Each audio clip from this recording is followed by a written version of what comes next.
So, Angel, kumusta yung check-up mo for today? Okay lang po. Ano sabi sa'yo ng doctor? Anong gagawin?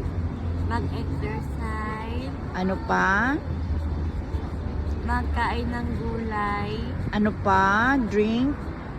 Drink plenty of water.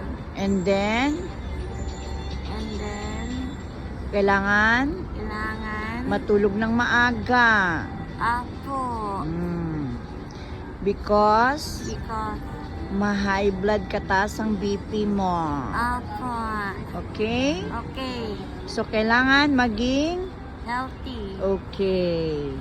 So, after 3 months, balik ulit ng Ng laboratory. laboratory. Tusok ulit.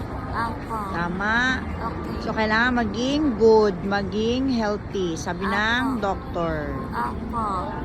Okay, Angel? Okay. Okay. Bye-bye. Bye-bye. God bless everyone. God